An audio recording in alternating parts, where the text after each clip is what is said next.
Bajo el sol abrasador de San Simón, donde a los hombres blancos se les advertía que consideraran a los apaches como enemigos acérrimos, Edward Hawthorne, un erudito de Boston con las manos endurecidas por la tierra del desierto, colocó un pedazo de pan y una cantimplora de agua frente a un guerrero hambriento. No imaginaba que ese acto de compasión, inspirado por un recuerdo fugaz de las enseñanzas de su padre, lo arrastraría a una danza peligrosa entre dos mundos, donde la confianza era un lujo y cada decisión podía sellar el destino de un pueblo entero. El Valle de San Simón, en 1851, gemía bajo un calor sofocante. La tierra estaba resquebrajada, con grietas profundas como súplicas silenciosas por una lluvia que no había llegado en más de 2 meses. Las praderas, antes verdes, ahora eran solo planicies polvorientas donde el viento arrastraba arena dorada, formando danzas efímeras como almas errantes sin descanso. En el centro del valle, el pequeño rancho de Edward Hawthorne permanecía en silencio, una humilde casa de adobe con techo de madera, como un diminuto punto en medio de la vastedad implacable del desierto. Edward, de 35 años, había sido un académico en Boston, donde creció entre bibliotecas de roble y debates filosóficos sobre Emerson y Thoreau. 3 años atrás, seducido por promesas de tierras baratas y oportunidades infinitas tras la guerra entre México y Estados Unidos, dejó la ciudad para irse a Arizona. Con la herencia de su padre, compró 200 hectáreas de tierra, levantó esa casa y comenzó una vida que jamás imaginó. Sus manos, antes acostumbradas solo a pasar páginas de libros, ahora estaban endurecidas por la azada, la reparación de cercas y el cuidado de unas pocas vacas raquíticas. Su rostro, otrora pálido, se había oscurecido bajo el sol, marcado por arrugas profundas causadas por el viento y el calor del desierto. A pesar de vivir en medio de la tierra salvaje, Edward mantenía sus hábitos de hombre culto. En la pequeña habitación que llamaba biblioteca, una pared entera estaba cubierta de libros, desde Shakespeare hasta Locke, compañeros leales llegados desde Boston. Cada noche, a la luz temblorosa de una lámpara de aceite, se sentaba en su mesa de madera y hojeaba sus libros en busca de consuelo entre las palabras. Era su forma de mantenerse conectado con el pasado, con los días de debate en las aulas, donde alguna vez soñó con un mundo ideal en el que la razón y la compasión pudieran convivir. Pero en Arizona, él era un extraño. Los vaqueros rudos y los mineros de mirada cortante lo observaban con desconfianza, sin entender por qué un hombre de modales suaves y camisas limpias elegiría vivir en medio del desierto. Ese día, con el sol en lo alto quemando todo con su luz blanca, Edward se encontraba en el porche, contemplando el valle. Las nubes de polvo danzaban en el aire, como si la tierra misma susurrara secretos ocultos. Acababa de revisar la cerca que rodeaba su parcela de maíz y sus pocas vacas cuando un movimiento entre los arbustos secos llamó su atención. Por instinto, llevó la mano a su revólver. En estas tierras, cualquier descuido podía costar la vida. Una figura emergió de los matorrales, alta, delgada, con el rostro demacrado y unos ojos tan profundos como los cañones del desierto. Era un guerrero apache, de piel cobriza cubierta de polvo, con el cabello negro recogido con un cordón de cuero. No portaba armas visibles, salvo un cuchillo en la cintura, pero Edward sabía que eso no significaba que estuviera a salvo. El guerrero se quedó quieto, con la mirada fija en Edward. No mostraba miedo ni amenaza, solo un cansancio extremo. Había algo en esa mirada, una resistencia silenciosa, que hizo que Edward bajara la mano. Recordó entonces aquellas largas noches en Boston, cuando su padre, un pastor estricto pero lleno de compasión, solía decir: «Hijo, la bondad es la luz que guía, incluso en la oscuridad del miedo». Esa enseñanza, que creía olvidada tras los años en el desierto, resonó en su mente con fuerza. «¿Qué quieres?», preguntó en inglés, sabiendo que tal vez el hombre no lo entendería. Para su sorpresa, el guerrero hizo un gesto llevándose la mano a la boca: tenía hambre. Edward vaciló. Las historias sobre los apaches llenaban los periódicos y las conversaciones en el cercano fuerte Bowie: ataques repentinos, colonos asesinados, casas convertidas en cenizas. El coronel Morrison, comandante del fuerte, había advertido a todos: nada de alimentos ni agua para los indígenas, porque cualquier muestra de debilidad podría terminar en tragedia. Pero los ojos del guerrero, un rostro tallado por el desierto, no le permitieron apartarse. Hizo una seña para que se quedara quieto, y lentamente regresó a la casa sin quitarle los ojos de encima. Ya dentro, tomó un pan recién horneado, un poco de carne seca y una cantimplora con agua. Carmen, su ama de llaves mexicana de mediana edad, lo observaba con preocupación, las manos entrelazadas con fuerza. «No lo haga, señor», susurró ella con voz temblorosa. «Los apaches son astutos. Te van a apuñalar en cuanto les dé la espalda». «No puedo dejar que un hombre se muera de hambre frente a mi casa», respondió Edward, con una firmeza que incluso lo sorprendió. «Está solo, y no parece querer hacer daño». Carmen se persignó lentamente, murmurando una oración en voz baja, convencida de que su patrón acababa de cometer un error mortal. Edward ignoró la advertencia y regresó con el apache, que permanecía inmóvil, como una estatua tallada en el desierto. Con movimientos lentos, avanzó y colocó el pan y el agua en el suelo, haciendo un gesto para invitarlo a comer. El guerrero se agachó, aceptó con un movimiento que podría interpretarse como gratitud, aunque su rostro seguía sin mostrar emoción. Comió con avidez pero con calma, masticando cada bocado de pan lentamente, como si fuera su última comida. Bebió el agua con la misma moderación, aunque sus labios agrietados delataban una sed ardiente. Edward se quedó a unos pasos, observando, fascinado por este ritual de supervivencia.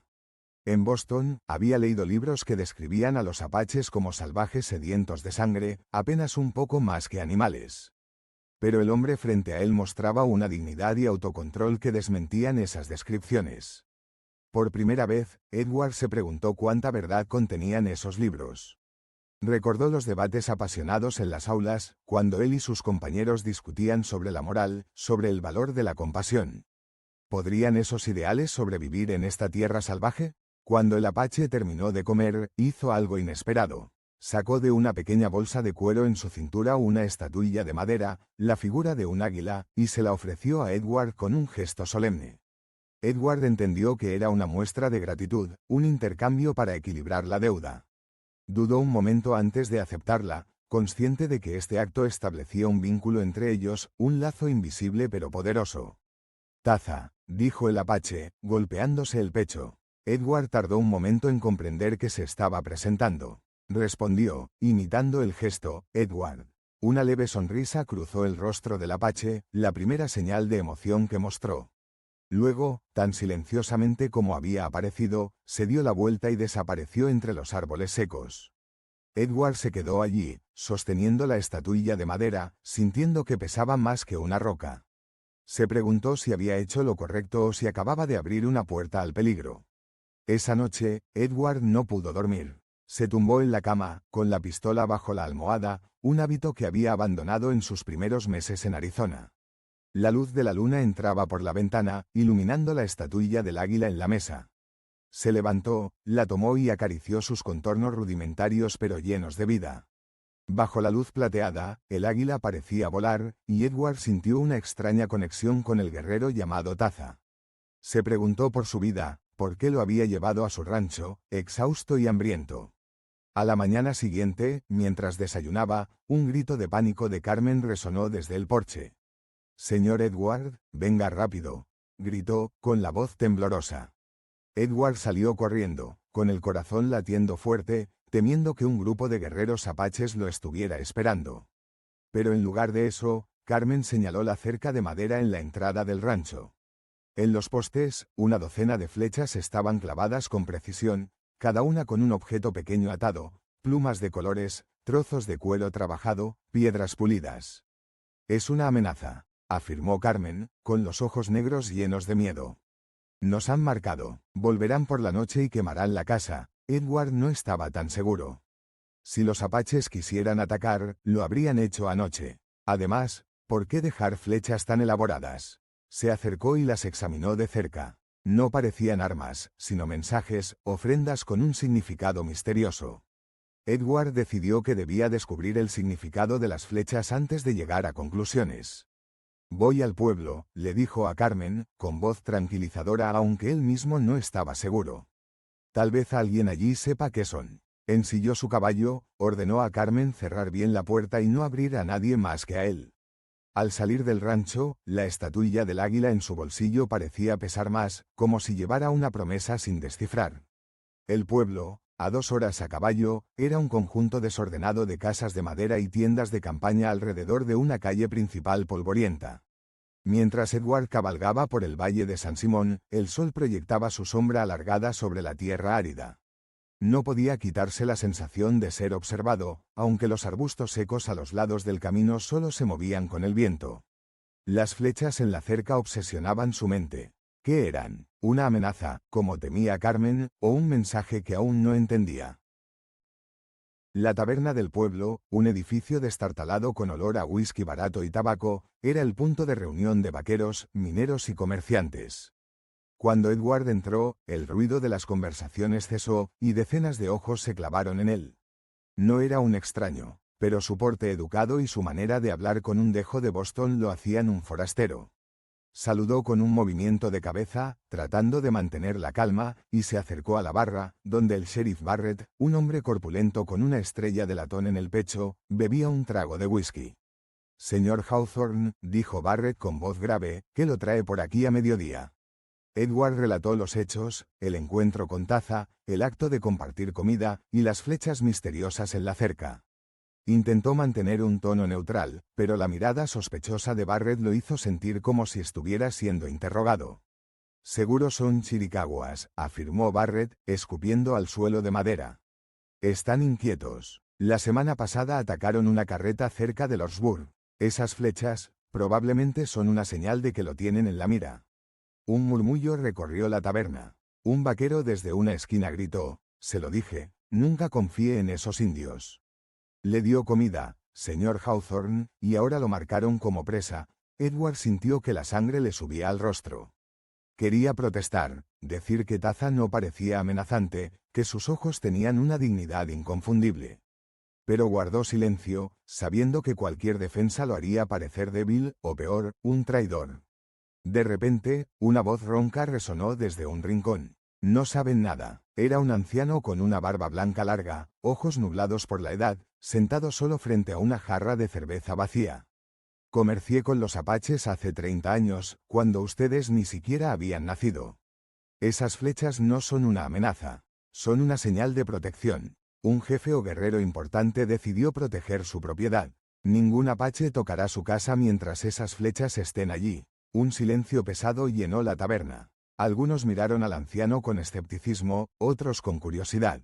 Edward sintió un destello de esperanza.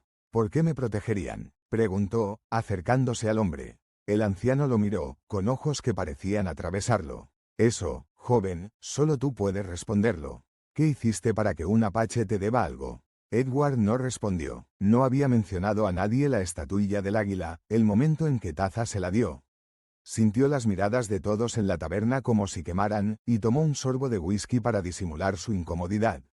La conversación derivó a otros temas: el precio del ganado, la sequía, rumores de una nueva línea de ferrocarril, pero Edward solo escuchaba a medias. Su mente estaba ocupada por las palabras del anciano. ¿Una señal de protección? Si era cierto, ¿por qué lo hacía Taza? Un pan y un poco de agua difícilmente merecían un gesto tan grande. Cuando el sol comenzó a ponerse, Edward dejó la taberna, cargando más preguntas que respuestas. De regreso al rancho, no podía sacudirse la sensación de ser vigilado. Los arbustos secos a lo largo del camino parecían esconder algo, y el viento traía susurros. Al llegar a casa, encontró a Carmen en el porche, con las manos apretando la cruz que colgaba de su cuello. «Volvió», exclamó aliviada, pero su mirada pronto se llenó de preocupación. «Regresó, señor. El apache ha estado sentado frente a la casa desde el mediodía, sin moverse, solo esperando». Edward sintió que su corazón latía con fuerza. ¿Había mal interpretado a Taza? ¿Era una trampa? Con pasos firmes pero cautelosos, rodeó la casa. Allí estaba, sentado con las piernas cruzadas en el suelo, a unos 30 metros de la puerta, Taza. Al verlo, Taza se puso de pie con un movimiento fluido. No parecía amenazante, pero tampoco amistoso. Su rostro, como antes, era una máscara difícil de leer.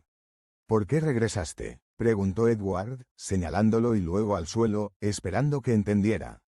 Taza señaló las flechas en la cerca, luego se golpeó el pecho.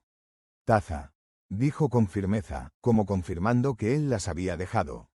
Luego hizo un gesto que abarcaba todo el rancho, y con las manos formó la figura de una casa. Señaló hacia las montañas lejanas y repitió el gesto. Edward frunció el ceño. ¿Quieres que vaya contigo?, preguntó, señalándose a sí mismo y luego en la dirección que Taza indicaba. Taza asintió. Ahora, otro asentimiento. La idea parecía una locura. Nadie en su sano juicio se aventuraría voluntariamente al territorio apache, especialmente sin escolta militar. Pero algo en la actitud de Taza, una mezcla de dignidad y determinación, hizo que Edward confiara, aunque su razón le gritara lo contrario. «Dame un minuto», dijo, haciendo un gesto para que Taza esperara. Dentro de la casa, enfrentó a una Carmen aterrorizada. «Quiere llevarme a su campamento», explicó mientras recogía algunas cosas, una chaqueta, su rifle y algo de munición. Carmen se persignó, con lágrimas en los ojos. «Está loco, señor. Lo matarán». Edward negó con la cabeza. «Si quisiera matarme, ya lo habría hecho. Necesito saber por qué dejó esas flechas». Hizo una pausa, mirándola. «Si no regreso en 3 días, ve al pueblo y avisa al sheriff».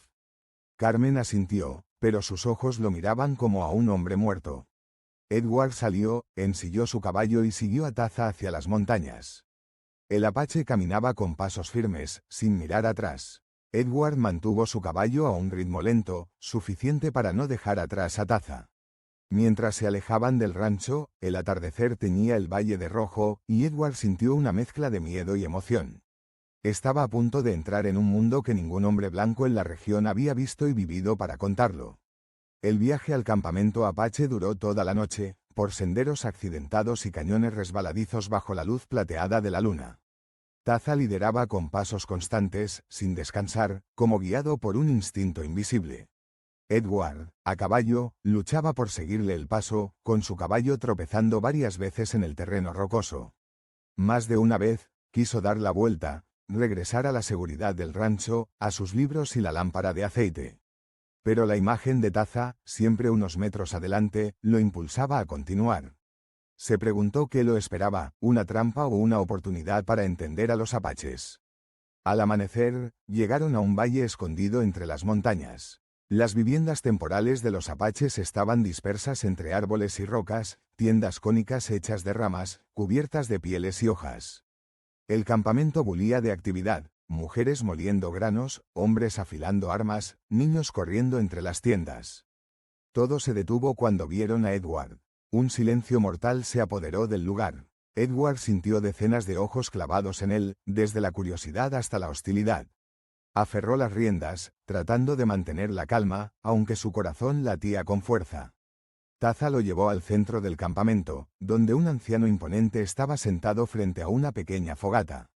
El hombre, con un rostro lleno de arrugas profundas como los cañones del desierto, miró a Edward con una mezcla de curiosidad y desconfianza. Taza habló en su idioma durante unos minutos, señalando ocasionalmente a Edward. El anciano escuchó, sin apartar la vista del visitante. De repente, el anciano habló en un inglés rudimentario pero claro. «Mi hijo dice que le diste comida cuando tenía hambre, que no mostraste miedo ni desprecio, que diste sin pedir nada a cambio». Edward asintió, algo incómodo bajo este escrutinio. «Soy Nantan», continuó el anciano, líder de este grupo. «Mi pueblo muere de hambre porque los hombres blancos matan búfalos y toman la tierra. Los soldados nos cazan como animales. ¿Por qué un hombre blanco ayuda a un apache?». La pregunta tomó a Edward por sorpresa. No había pensado en su acción en términos de moral o política.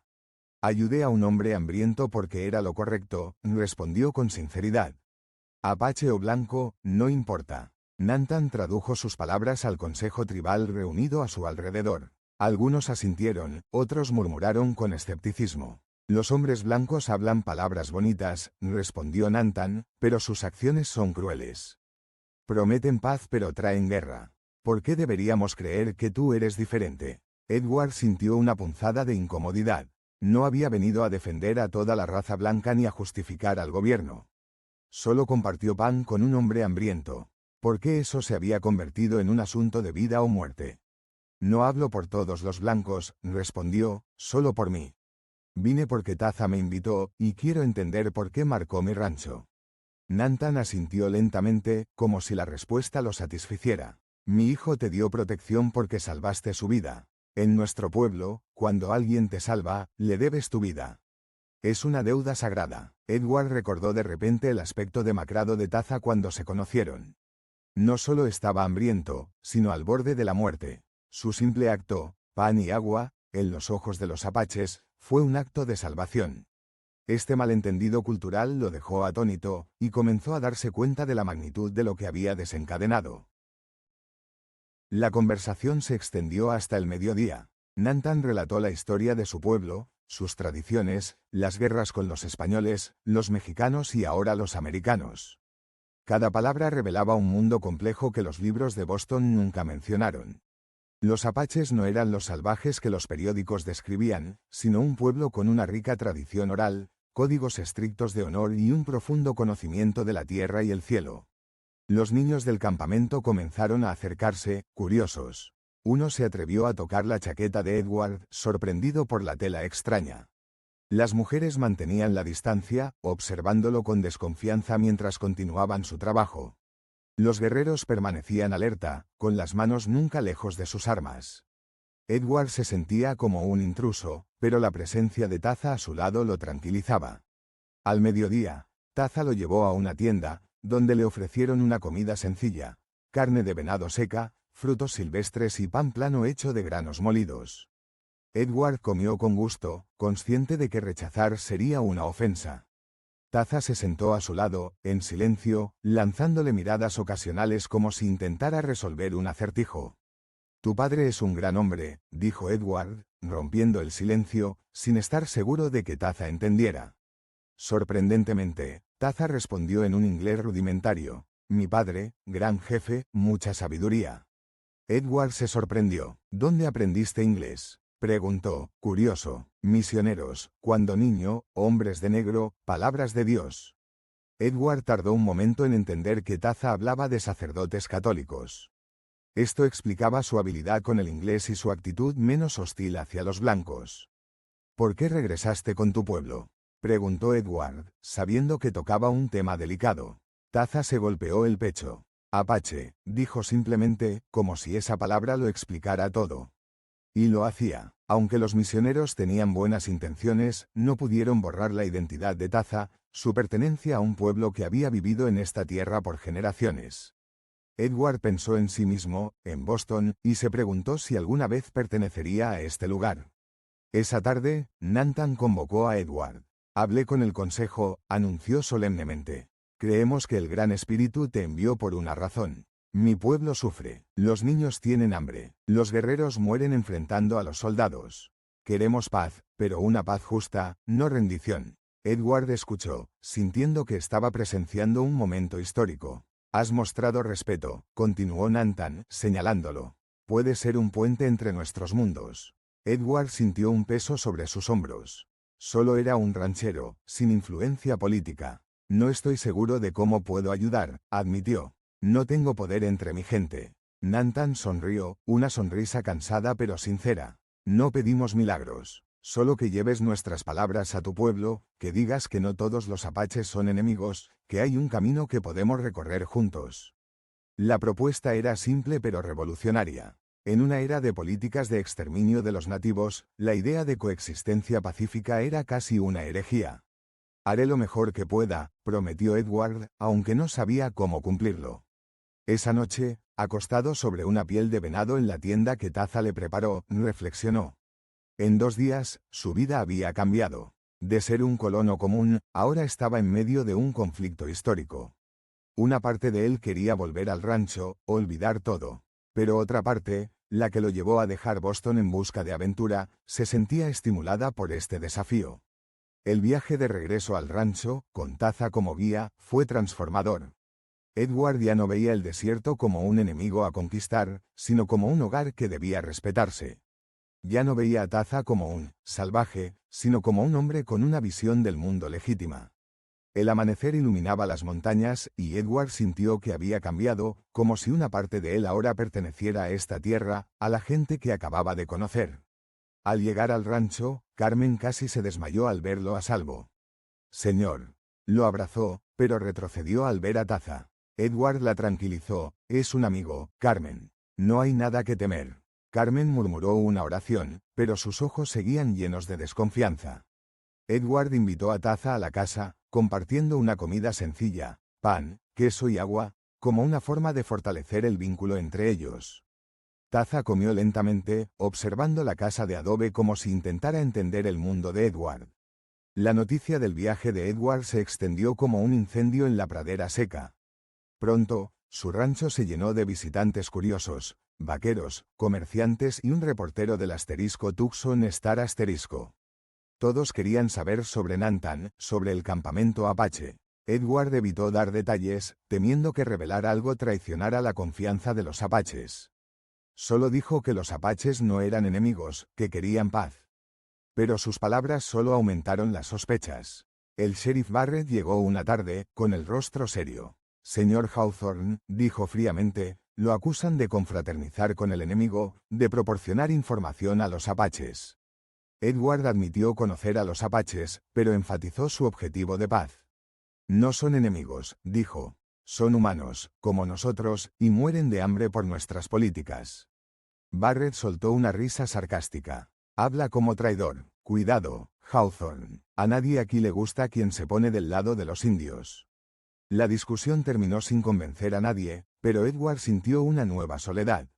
Los vecinos lo evitaban, los comerciantes lo trataban con frialdad, y una mañana, encontró la palabra, traidor, pintada en rojo en la puerta del rancho. La limpió, pero la mancha en su corazón no se borraba fácilmente. Comenzó a escribir cartas a conocidos en el este, compañeros de estudios en Washington, amigos de su padre. Describió la situación de los apaches, destacó las injusticias que sufrían, esperando que alguien con influencia escuchara. Taza se convirtió en un visitante frecuente, trayendo pieles de venado, cestas tejidas y hierbas, a cambio de harina, azúcar e información sobre los colonos. Edward se decía a sí mismo que esto no era traición, sino una forma de evitar conflictos innecesarios. Pero cada vez que Taza llegaba, Carmen se persignaba, y Edward sentía su mirada como una acusación silenciosa. Una noche, mientras Edward leía una carta de Washington, una negativa a negociar con Nantan, Taza apareció, con el rostro tenso. Soldados, dijo en un inglés rudimentario, con urgencia. Muchos soldados. Vienen al campamento, mañana por la mañana. Edward sintió que el mundo se derrumbaba. ¿Había revelado sin querer la ubicación del campamento en sus charlas con Barrett? ¿O era una terrible coincidencia? Tenemos que advertir a tu padre, dijo Edward, levantándose de un salto y tomando su rifle. Taza lo miró sorprendido. ¿Tú? ¿Por qué? Edward respondió. Porque es lo correcto. Si no lo hago, habrá sangre, y nunca me lo perdonaré. Taza lo observó un largo momento, luego asintió, como si por primera vez realmente lo entendiera. La cabalgata nocturna al campamento Apache fue una carrera contra el tiempo. El terreno era traicionero, y Edward tuvo que dejar su caballo al pie de la montaña, siguiendo a Taza a pie por senderos estrechos. Sabía que esta acción podría considerarse traición, pero su sentido de la moral superaba cualquier miedo. Cuando llegaron al campamento antes de la medianoche, la noticia del ataque causó caos. Las mujeres desmontaban tiendas, los niños eran llevados a escondites. Los guerreros se preparaban para luchar, afilando cuchillos y revisando arcos. Nantan convocó a Edward a su tienda. Arriesgaste tu vida por nosotros, dijo, poniendo una mano en su hombro. Eres un hermano, Edward explicó. No quiero un baño de sangre. Espero que puedan escapar. Nantan negó con la cabeza. A veces, luchar es el único camino. Pero gracias a ti, las mujeres y los niños estarán a salvo. Le dio a Edward un collar hecho de piedras y plumas. Llévalo, hermano, te protegerá. Un grito de alarma resonó. Los soldados atacaron antes de lo esperado. Edward salió corriendo, enfrentándose al caos. Disparos, olor a pólvora, sangre. Buscó a Taza, lo encontró luchando cuerpo a cuerpo con un soldado. Cuando una bayoneta atravesó el costado de Taza, Edward se lanzó, golpeando al soldado en la cabeza con la culata de su rifle. Se arrodilló junto a Taza, presionando la herida, intentando llevarlo a la tienda de Nantan. Pero antes de llegar, los soldados lo rodearon, con los rifles apuntando a su pecho. «Suelta el arma, Hawthorne», gritó un oficial. Edward dejó el rifle lentamente, con las manos aún manchadas de la sangre de Taza. Lo esposaron, lo arrastraron fuera del campamento mientras el humo subía de las tiendas quemadas. Miró atrás, buscando a Taza, pero solo vio figuras borrosas en la luz del fuego. Al amanecer, Edward estaba sentado en el suelo, esposado, mirando las ruinas humeantes del campamento apache. La batalla fue breve pero brutal. Muchos guerreros murieron, pero la mayoría de las mujeres y los niños escaparon gracias a su advertencia. Nantan desapareció en el caos, probablemente vivo, liderando a los sobrevivientes a un lugar seguro. A Taza, Edward no sabía si había sobrevivido. Solo recordaba a un curandero apache inclinado sobre él, cantando suavemente mientras aplicaba hierbas a su herida. El coronel Morrison se acercó, con el uniforme cubierto de polvo y sangre. «Señor Hawthorne, está arrestado por traición», dijo, con voz fría como el acero. Edward asintió, sin arrepentimientos. «¿Dónde está el apache herido?», preguntó, tratando de mantener la calma. Morrison soltó una risa burlona. «Escapó, o murió en algún lugar. Parece que su amigo lo aprecia, pero eso no lo salvará». Edward fue escoltado al fuerte Bowie, donde lo encerraron en una celda de piedra estrecha. Los días siguientes pasaron en silencio, solo con el sonido de los pasos de los guardias y el viento del desierto silbando por la ventana. Pensó en Taza, en Nantan, en las flechas en la cerca. Se preguntó si sus acciones habían tenido algún sentido, o si solo fueron un esfuerzo inútil en una guerra con un final predeterminado. El juicio en Tucson fue rápido, en una sala sofocante, llena de blancos que lo miraban con desprecio. El fiscal lo llamó traidor a su raza, acusándolo de proporcionar información al enemigo y poner en peligro la seguridad de la frontera. Edward no negó haber advertido a los apaches, pero enfatizó que actuó para evitar una masacre. «No son enemigos», dijo, con voz resonante en la sala. «Son humanos, y quieren paz. Solo intenté hacer lo correcto». Algunos testigos, incluido el anciano de la taberna, lo defendieron. Relató el significado de las flechas, argumentando que Edward había ganado el respeto de los apaches, algo raro en la historia de la región. Las cartas de sus compañeros de Washington también se presentaron, pidiendo clemencia. Pero el fiscal no cedió. El señor Hawthorne eligió ponerse del lado del enemigo, concluyó. «Debe pagar». La sentencia inicial fue la horca, pero gracias a las cartas y los testimonios, se redujo a cadena perpetua. Cuando el juez leyó el veredicto, Edward sintió un extraño alivio. No se arrepentía. Si tenía que pagar por salvar vidas, estaba dispuesto. Fue trasladado a una prisión en Santa Fe, donde los días pasaron en la monotonía del trabajo forzado y las noches en reflexiones bajo la luz de la luna. 3 años después, en una mañana de invierno de 1854, un joven oficial le trajo una carta. Edward, ahora más delgado, con el cabello salpicado de gris, la abrió con manos temblorosas. No había remitente, solo una letra torpe. Asterisco, la cerca sigue en pie. Las flechas aún están allí. Mi padre firmó un tratado con Washington. Ahora tenemos nuestra tierra. Cuando salgas, siempre habrá un lugar para ti. Tu hermano, Taza. Asterisco. Adjunta venía una nueva estatuilla de águila, con el símbolo de Taza y la imagen de una cerca con flechas. Edward abrazó la estatuilla, con lágrimas rodando por sus mejillas. Taza estaba vivo. Nantan había logrado negociar un tratado, un pequeño pero crucial paso hacia la paz. Sus acciones, aunque pequeñas, habían ayudado a cambiar el curso de la historia. Pensó en las flechas en la cerca, en la primera estatuilla de águila, en la mirada resiliente de Taza. Todo había valido la pena. El oficial, un joven con ojos curiosos, preguntó: «¿Buenas noticias, señor Hawthorne?». Edward asintió, sin palabras. Tocó el collar de piedras y plumas que Nantan le dio, que había llevado al cuello durante 3 años. Se había convertido en parte de él, como el desierto, como el recuerdo de aquellos a los que llamó hermanos. Edward miró por la ventana de la celda, al cielo azul del desierto. Era el mismo cielo que los apaches contemplaban desde su nueva tierra. Imaginó a los niños apaches corriendo por los pastos, sin temor a los disparos. Visualizó a Nantan, con el cabello blanco, contando historias de sus ancestros junto al fuego. Y vio a Taza, de pie frente a una cerca de madera, con flechas adornadas con plumas, como una promesa de un futuro mejor. Aunque estaba preso, Edward se sintió libre. Había encontrado su propósito, no en los libros de Boston, sino en esta tierra salvaje, en un simple acto de compasión. Las flechas ahora eran un símbolo de esperanza, de una tierra compartida, donde dos mundos podían aprender a vivir juntos. Por primera vez en 3 años, Edward sonrió, sabiendo que su historia, y la de los apaches, aún no había terminado.